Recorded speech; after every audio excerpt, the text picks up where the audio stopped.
All right, next topic. Samuel Jackson. He won his first Oscar. Yes. Right. Now that was big news to me. And I was Did like, you not? because Did you know that was his first Oscar? I didn't know that. no, not until I saw the thing. But there are certain people within the acting industry. Will Smith was part of that as well before. They're like household names, but they never won an Oscar. Jim Carrey's another one. I think Brad Pitt's another So one. I have a controversial opinion about this because I've done the research. Okay, go on. Okay. Go I've on. done the research and I looked at when he was previously nominated. He's been Who? previously Who? nominated once. Samuel Who? Jackson. Was He's it been for? previously nominated once Wait. for an Was it Oscar. I won't tell for? you Was what, it but go for? on. Let me guess. You know, yeah? Do you know what it's for? Yeah, Yeah. Okay. Is it a Quentin Tarantino film? I think so. Right. Was it for Pulp Fiction? Yeah. He was nominated for Best Supporting Actor Yeah, and I get that. in He should have got. '95. That's I it. don't know who won, but And that's a great he film. didn't win. Yeah. That's the only other time he's ever been nominated. Since then, 1995 until now, he's not been nominated once, which kind of tells me the films you've done are not they're not Oscar worthy, but they're just not that great. And I was looking through his filmography, Karen, and Gone. it's not good. Gone. His filmography is not good. I can read them out to you now if you want. Okay, before you do that, I think when you think Samuel Jackson, I think in the recent times Yeah. When you we think think Marvel. him, We think Marvel. what do you exactly? Yeah, Exactly. in recent times, um, Pulp Fiction definitely. He's been in Kingsman. He's done. The thing is, he's done a lot of Quentin Tarantino films. He's Do done a lot of any? Quentin Tarantino films. He's done like little roles in films as well. He's not dominated films. So in the Marvel films, he's just Nick Fury. He's not had a film. Yeah, I am Nick Fury about himself. He's just yeah, backing yeah. up part of But it. it's still like he's still got so much weight that you're just like, No, oh of yeah. course he does. Of course, I'm not Yeah. disputing that. But some of the films he's made, they're not good. But then if you look at what's it called? Hateful Eight. He was leading Hateful Eight. I haven't watched Hateful Eight. He was Quentin I need to Tarantino. watch it. I I think need to watch a lot of his work. I think he got discovered. And his backstory, man, is that he was like a proper drug addict, man, like near death. That's Samuel Jackson's story. Wow. And then his first role. Tell me his first film on that filmography. It's something junkie. Ragtime Gang Member number 2 in No, '81. no. Then he had Jungle. a 6-year break. Something. Then Jungle. it was Magic Sticks. Then it was Coming to America. Come to America. Okay. So you're thinking Jungle Fever. Jungle Fever. When was that? Jungle Fever was in '91. Right. Jungle Fever, I think he was discovered by Spike Lee, or Spike Lee gave him the film. Then he started to make it into Hollywood, and Quentin Tarantino and all this other stuff came after it. But tell me the filmography. Go. I'm looking through his film list. Okay. I'm just going by stuff that I know. Obviously, if I go through every single one, we're going to be here forever. Okay. Yeah. But a lot of them are black films, so I don't know if you'd have watched them. I only got exposed to half these films because of Bao, right? I'm just going to own up to it. So I don't expect you to know. But Menace to Society, he's in that. Yeah. What other stuff is there? He's obviously in. Hang on, where am I? I've just lost my place. Okay, Menace to Society. No, not really. Okay, he's in Jurassic Park. He died in Jurassic Park. Cool. So he's not in it for long. Then obviously Pulp Fiction. Okay, cool. That's obviously a big moment for him. Then after that, the next big film really is Die Hard with a Vengeance. Obviously, I'm just picking films that I recognize. There might be some in between that you recognize. Yeah. Die Hard with a Vengeance. That was a good film, but it's a standard action film. You're not really going to get too many accolades off that. Yeah. So number 3, I think, was Die Hard 2. Yeah. Okay. Then A Long Kiss Goodnight. Yeah. Okay. I've heard about it. I've never watched it. And then he sort of goes through this gap for like about a few years where he doesn't do anything great. He's got dumb films, but they weren't fantastic. Then he did Star Wars as Mace Windu. Okay. Which he got killed in again. Then he did Shaft in the year 2000. Shaft, okay. Unbreakable. Yes. Okay. That's who made the film? Shyamalan and Mike. M. Night Shyamalan. Yeah. So that okay, that's probably a big series for him. There's 3 films. Actually, no.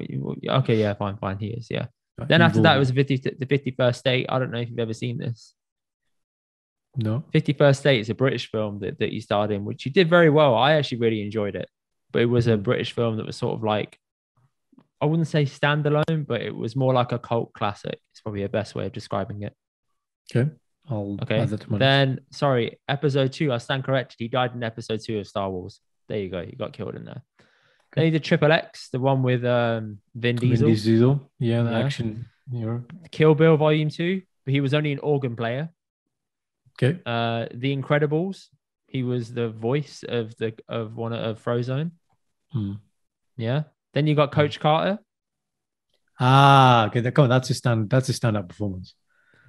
See, I've seen that film quite a few times because I didn't have many Basketball. basketball films to sort of sit back and idolize as a kid. Yeah. There is one basketball film called He Got Game with Denzel Washington and Ray He Got Allen. Game. And that film is graphic. I mean, like I watched it and I was like, I'm way too young to be watching this. Yeah, okay. It's one of those films. Right. So yeah, okay. Anyway, that was a good film. Thoughts on Coach Carter? Thoughts on Coach Carter? I've watched it back. It's not aged well. It's really not aged well. And he carries that film by himself. Obviously, you've got a young Channing Tatum who doesn't know he's Channing Tatum yet. And you've got a few other actors in there that are okay-ish. You've got Ashanti, who can't act at all. The girlfriend. Who just plays like a ghetto rude girl with no substance to her. So it seemed like a film done on a tight budget just because they wanted him to depict Coach Carter. That's pretty much it. I really did enjoy that. I really enjoyed it as well. But I watched it recently and it ruined it for me. I shouldn't have watched it again. I don't know if it's going to do the same to you, but let me know your thoughts. Oh, sorry, I stand corrected again. He died in episode 3 of Star Wars. So I've killed him 3 times and brought him back to life twice. But he did die in episode 3. There you go. Done. All right. So as you can see, he's not done anything great, man. Like nothing really stood out except for maybe Coach Carter, but the film didn't stand up, did it really, on its own without him? Snakes on a Plane, 2006. Famous film, yeah. Famous film, but again, a cult classic. Comedy. It's not great. I've watched it. I didn't really laugh that much. Then after that, it's just a bunch of adventure films. So you've got Iron Man, you've got Star Wars Clone Wars, the animated version, where he's in the background as a background voice. He did Inglourious Bastards. He was the narrator, but you didn't know that. What else did he do? Iron Man 2, The Other Guys, where he's one of the main... The other guys. Well, he dies in the opening scene, though. Exactly. See? Like, you see with the Rock here, right? Yeah, keep killing them off. So, yeah. I'm scrolling through bare Avenger films now. Django, great film. But he played a small role in Django. Yeah, because it's Jamie Foxx, wasn't it? Because he was Django is really about Jamie Foxx, and he was just the help in the house that he was very, very good at playing for those small. What was it? The last half an hour or something? Hour?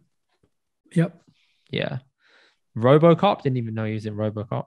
Didn't know that. Kingsman, as you said, he was the bad guy in Kingsman, which I thought he was quite good in. But again, it's the kind of film that's not going to get you accolades. Hateful Eight? No. Hateful Eight. Good film. He did very well. I'm taking your word on this. I haven't watched it, but yeah. There's one particular scene. Yeah. Then there's, I don't know, Triple X, fucking the 3rd version of the 4th installment. Really? You got Kong, Skull Island. You see what I mean? The films are just getting weaker and weaker, and we're in 2018. Okay. What's the recent stuff? Glass. Yeah, that was good. Shining Night, yeah. Spider-Man. Okay, yeah, as Nick, yeah. Yeah, that's it, man. The rest of these aren't great. Sort of done after that.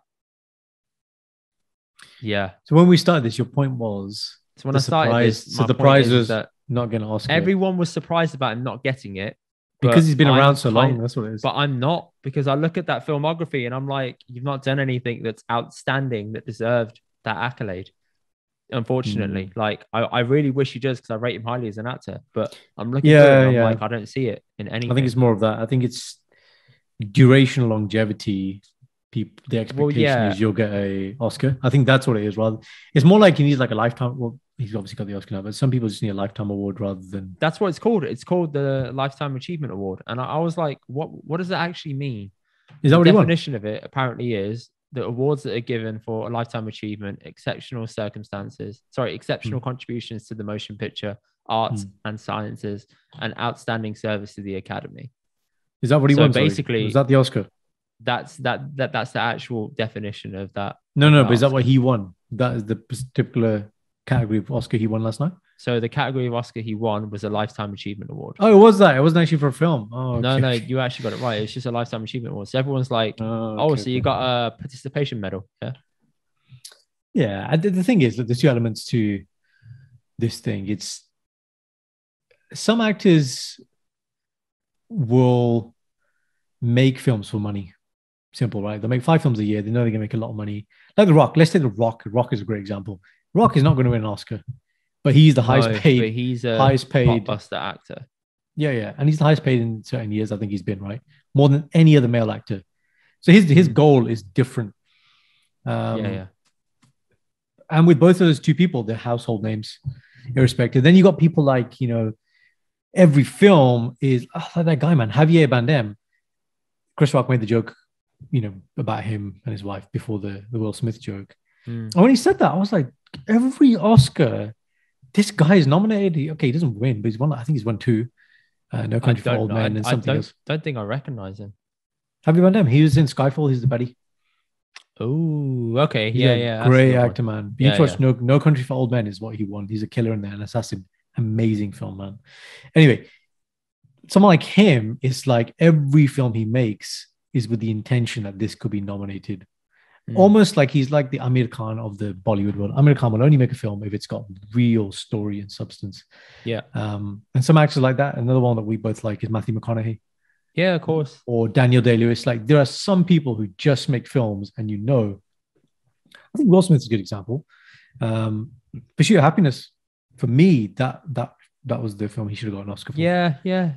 Leonardo DiCaprio. I Am Legend as well. I Am Legend was good, but I don't know if it was Oscar. Yeah, depiction of living on your own, and that was good. The film was pretty much about him on his own. That's tough. That's tough to carry.